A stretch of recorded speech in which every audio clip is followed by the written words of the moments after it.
MD is the biggest and baddest hardcore bodybuilding mag and website in the world. MD is #1, no bull. Hey everybody at MD, Bob Chick, and I am here with David Baye and Peter McGough. We're in New York City. New York, Peter, a place so nice, they named it twice. They did indeed. And here we have the 3 stages of dress. Over there's a guy with a Crombie. What more can you say? We're here with No Homo himself, David Baye. What's going on, David? You guys should have seen the last 5 minutes before we rolled this tape. This is my first time in New York, so is it really? Yeah, pretty exciting. So a little bit of bumps in the road with the travel, but I made it here all right, and I'm definitely excited. Well, definitely a great show, Peter. Lots of history here in New York. Of course, this show spanning back into the 70s, actually, when it was known as the Night of the Champions, now the New York Pro, but a lot on the line here in New York this time.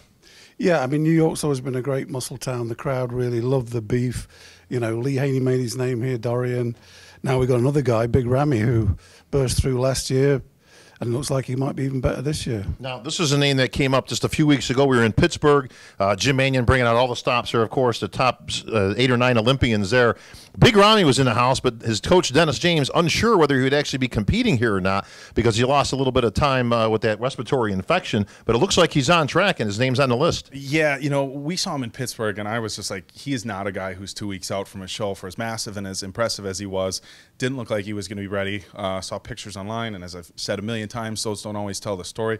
But he looks like he's sharpened up considerably in 2 weeks, which leads me to believe that what we saw in Pittsburgh, and I know the term holding water gets overused terribly in bodybuilding, but that's all I can think. When I see the pictures that he posted recently and how sharp he is compared to what we saw a few weeks ago, obviously Dennis James knows what he's doing. Ramy's putting in the work, but I think he was probably just holding a few gallons of water in Pittsburgh, because other than that, even from a fat loss standpoint, that's a hell of a lot of progress in 2 weeks. Well, when we talk about holding water, Peter, and obviously a bodybuilding terminology, but when you're 330 pounds, you're going to proportionally hold a whole lot more water than somebody who's in the 200s. So probably shouldn't look too much into that, but from the progress pics we saw just the other day, it looks like he's on target and better than last year already. Yeah, I mean, as far as the holding water is concerned, I think Gunga Din was walking around behind him in Pittsburgh. But yeah, I mean, the photos show a remarkable difference, and Dennis is saying that his quads, which are massive, and with the point last year that people were saying there was no definition there, he says they're going to be ripped up in 34 inches. Well, I don't see any scenario 34 inches. That's ridiculous. If you're a football fan, of course, you're looking at Houston Oilers terminology a long time ago, the man named Earl Campbell, who had 34-inch thighs, just to show you how big that is. But this, of course, is a bodybuilder. Dave, is there any scenario that Big Ramy doesn't win this show tomorrow? He doesn't show up. I can't see him not winning. Even if he's a little bit off, something we had discussed earlier, him not at 100%, I think is still going to be too much for everybody there. It's a really good lineup, a lot of big names. We'll get to that. You know, I would say if it was the Olympia and he was a little bit off, no, he's you know, definitely not a shoo-in for first place. But at this competition, with how big he is, and even if the pictures don't, you know, he doesn't look as sharp on stage as he did in the pictures, he still looks sharp enough where there's not going to be that big of a difference. I don't see any scenario whatsoever where he doesn't win. Well, it's certainly going to be interesting to watch, Peter. Big Ramy making his debut last year at this very show, beating a Victor Martinez who wasn't 100%, but he was damn close. Size wasn't quite there, but probably the most conditioned that we've seen Victor in some time. Yeah. Now, that said, Ramy's in a whole different position this year. I mean, last year he was wide-eyed and kind of new to the scene and kind of taking it all in, fans of a lot of these guys he was competing against.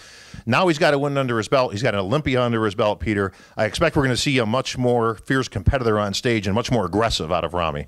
Yeah, I think he's much more comfortable with himself. I mean, he doesn't yet feel able to speak English, but he can understand it now through Dennis. You know, I've learned this. He'll understand what he's saying. He just doesn't feel confident enough to speak it. But I think that shows how far he's developed. I mean, the guy had been training 3 years. He's had another year, and here we are. He's going to be 290 or 295. Yeah. I mean, where does it all end? It is bodybuilding, and this is like the freak coming out of the woods that we've said sometime there's going to be some genetic freak that just rewrites the rule books and everybody else is going to be in the slipstream. Well, his English is much improved. He can text it, actually. Dennis showed me a text just last week where he actually texted Dennis and said, "I'll be there to chew gum and kick ass, and I'm all out of gum."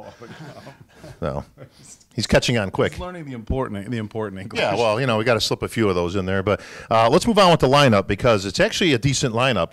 And another name that's kind of thrown in the mix also out of the Menace camp, Lionel Baye. Yeah, we could talk quite a bit about Lionel in Brazil and go over that for an extended period of time and not really agree on anything. But you know, Lionel's when he's razor sharp, he's tough to beat as well. You know, and he was a few places behind Rami at the Olympia. I think if Lionel is razor sharp, which that's a big question mark with Lionel, especially in his upper back, I think he could very well be in second place right behind Rami. But just a few weeks ago, he slipped down a few places behind two of the guys who are also going to be here, Juan Morel and John De La Rosa. So from a structure standpoint, from a size standpoint, personally, I do think that Lionel, you know, beats Juan and John for as good as they are. But you know, it's who brings it the day of the show, and that's what matters. And Lionel hasn't always done that. So so again, his placing is aside from first place, I think his placing is up to him and how he shows up tomorrow. Well, Peter, you and I went toe to toe just a few weeks ago. Appreciate you taking it easy on me. Yeah, I know. Imagine that. With the whole Baye thing and out of Brazil, I don't think anybody here disagrees that he probably shouldn't have been in fourth place. I would have had him in second, although I still have Steve Cicherillo beating him here this weekend. Yeah, I think Steve Cicherillo will do very well tomorrow. You know, he could be the shadow that comes through this contest. But as far as Lionel's concerned, it'll be interesting to see a different set of judges, whether they see the same things that none of the others, or we didn't see, you know, to put him into fourth place. I mean, he was a lot tighter. He could be a bit tighter. I think Dennis will work on that. But he's got all the body parts apart from you know, the lower body from behind. Everything else is there. So it'll be interesting to see how he does against Juan and John, you know. Is there any scenario that a 100% Lionel Baye, and I mean by 100%, I'm talking something we haven't seen before, like David says, I mean ripped up to the max, the whole thing, can beat a big Rami, or is he just out of his league? Only if Big Rami isn't the way we expect. If Lionel's 100% conditioned and Big Rami is 95% conditioned, that's going to be enough. It is bodybuilding after all. But if he's off, I mean, if Lionel get more ripped than he is in Brazil and still keep the fullness, he'd be a pretty formidable competitor. Well, and we've got some other good competitors. David, two of the names that you mentioned, also in Brazil, also two hometown boys here in Juan and John. Talk to me about that. Yeah, I don't want these guys to get overlooked, and that's obviously the big talk of the show is going to be Rami, and again, it should be. Sure. But, you know, Juan Morel, second place at the Brazil. John De La Rosa, third place, also second place in Orlando to a very good Justin Compton. So look for these two guys to be at their best. Like you said, this is their home turf. They want to come here and really make an impact. So I definitely think you'll see Juan and John in the top five or very close to it. You know, I think one of those guys would have to drop the ball pretty hard not to be in those top five spots. But I'm excited to see both of them. I know John De La Rosa's progress over the last couple of years has just been phenomenal. And, you know, he's hasn't been working with Chris Aceto that long, and he seems to be getting, you know, better by the show. So I'm really excited to see what John brings to the show tomorrow, and Juan as well. You know, we talked to Juan for a while down in the lobby. He's fired up and ready to go. So it should be good, you know, and they're friends. Sure. So you know, they're also competitors though. So you know, you got to take the gloves off when you get on stage, and so I think it'll be interesting between those two, but definitely think they'll be close as far as placings. Well, we're talking about our potential top five. Peter, I know you ran into Marius Done from South Africa just earlier today. I think he's got a great physique. I mean, I think he was kind of overlooked in Orlando. I know he still didn't really do very well at the last show. Has he made enough improvement, or does he have that kind of physique that can be and should be in this top five? Well, I think he was 8th in Orlando, which, you know, he should have been in the top 5. I think so, maybe top 4.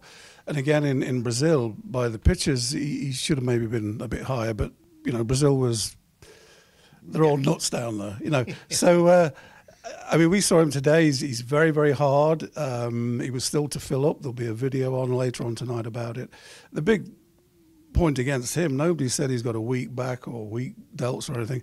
It's been the way he poses, you know, and he's improved that. And he knows it had to be improved, and he's done that. We saw it this afternoon.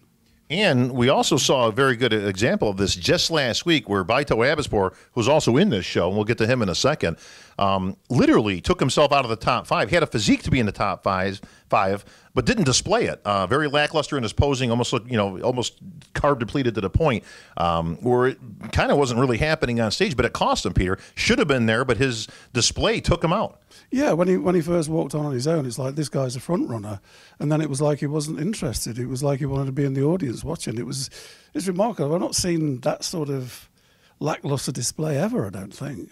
Well, it doesn't happen a whole lot, especially at the pro level, but he's also another athlete in the Dennis James camp.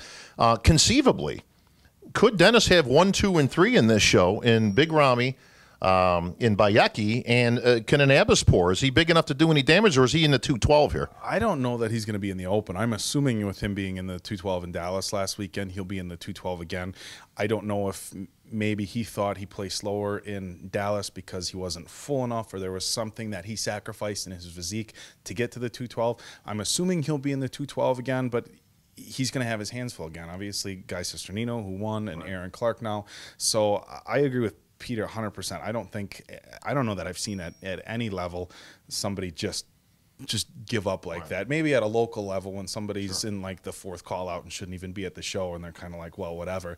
But for a professional to give up in the manner that he did, and everybody's tired. Everybody's carb depleted. Everybody's tired. There's a certain amount of adrenaline when you get on that stage that should take over, and you're only posing realistically for you only got a few minutes of posing, and if you can't pull it together for a few minutes, then you shouldn't be up there. Period. Well, Dennis has been beating him into the ground all week, as we've seen updates regularly. So I assume that we're going to see a much more aggressive Baye on stage this week. But before we get into the 212, 2 more guys making their rookie debuts here in Akeem Williams and Max Charles. Yeah. Can either of these guys make a splash, Peter?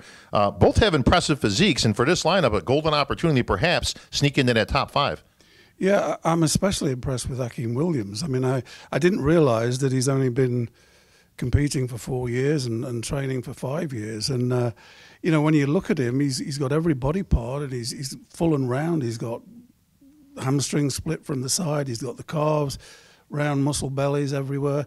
If he can pull it in and still keep that fullness, he could spring a surprise. And Max is like, anything could happen with Max. He could be sensational, or he could drift away. Yeah. Well, speaking of drifting, we are going to drift into the 212s, Peter. Guy Cicherillo winning just last week, so he's looking for 2 in a row. But does he have his hands full with Baye? Can Baye bring a physique and some aggression out there that can beat him?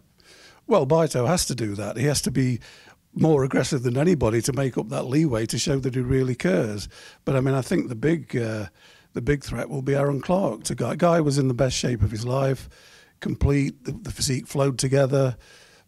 Everything was there for him last week, so it'll be interesting to see how him and Aaron get on. There's 2 different body parts there. If it comes down to condition, Aaron can get hard and hard and hard, but he's maybe got he hasn't got the complete physique that Guy's got. Well, some good names also in that 212. David, before we wrap this thing up, we've got some other divisions here as well. We got the men's physique and some returning champs coming back here to New York. Yeah, men's physique. I think it's a 2-person show. I don't want to disrespect the rest of the guys, but I think you're looking at 1 and 2 between Sadiq Hadzovic and Jason Poston. Jason coming off a couple of wins and 2nd place in Pittsburgh.